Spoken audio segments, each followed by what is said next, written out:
वजीर आजम नरेंद्र मोदी की उम्र इस वक्त 75 साल है और उनकी उम्र हमारे पेरेंट्स से भी ज्यादा है, यानी वो हमारे बाप की उम्र के हैं। लास्ट 12 सालों से वो इस देश की और देशवासियों की खिदमत कर रहे हैं। अगर यूं कहा जाए कि वो दुनिया की सबसे बड़ी आबादी वाले देश के प्राइम मिनिस्टर हैं या दुनिया की सबसे बड़ी डेमोक्रेटिक कंट्री के प्राइम मिनिस्टर हैं, और अगर यूं कहा जाए कि दुनिया की 6 लार्जेस्ट इकोनॉमी रखने वाले देश के प्राइम मिनिस्टर हैं, तो शायद ये बुरा ना होगा और ये गलत भी नहीं है। लेकिन जिस तरह से वजीर आजम नरेंद्र मोदी को गालियां दी गई, जिस तरह से उनके बारे में गलत जुबान का इस्तेमाल किया गया, ये इंतहाई शर्मनाक था। वो जब दुनिया में कहीं जाते हैं तो 1 अरब 50 करोड़ हिंदुस्तानियों को रिप्रेजेंट करते हैं। वो किसी मतलब के एक तबके को रिप्रेजेंट नहीं करते, लेकिन कहीं ना कहीं हमारे किसी से पॉलिटिकल डिफरेंसेस हो सकते हैं, आइडियोलॉजिकल डिफरेंसेस हो सकते हैं, हो सकता है कि हम उनके काम करने के तरीके से मुत्तफिक ना हो, लेकिन इसका यह मतलब हरगिज नहीं है कि हम उन पर पर्सनल अटैक शुरू कर दें, हम उनको गालियां देना शुरू कर दें, हम उनकी तौहीन करना शुरू कर दें।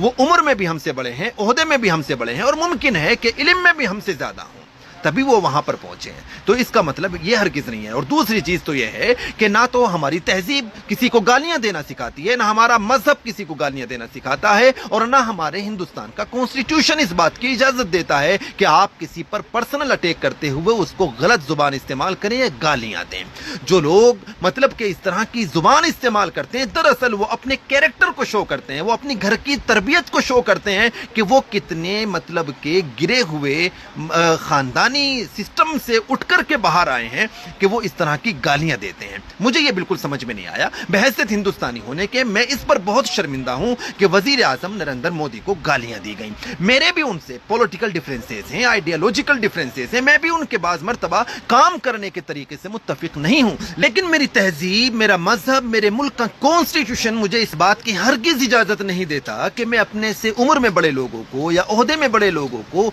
या इल्म में बड़े लोगों को इस तरह की गालियां दूं, उनके बारे में इस तरह के गलत लफ्ज इस्तेमाल करूं। और बड़े तो छोड़ें, मेरी तहजीब, मेरा मजहब तो इस बात की भी इजाजत नहीं देता कि मैं अपने से छोटे लोगों को गालियां दूं। तो मेरी रिक्वेस्ट है उन स्टूडेंट्स से या उन हिंदुस्तानियों से जिन्होंने इस तरह की गलत भाषा का इस्तेमाल किया है कि प्लीज अपनी तरबियत पर थोड़ा सा ध्यान दीजिए। आपके पॉलिटिकल डिफरेंसेस हो सकते हैं, हम इसकी रेस्पेक्ट करते हैं, लेकिन गाली देने का हक या किसी के ऊपर पर्सनल अटैक करने का हक शायद आपको भी नहीं है। इसलिए थोड़ा समझें और अपनी तरबियत पर ध्यान दें, तो शायद ये हम सब के लिए और पूरे हिंदुस्तानी मुआशरे के लिए बहुत अच्छा होगा।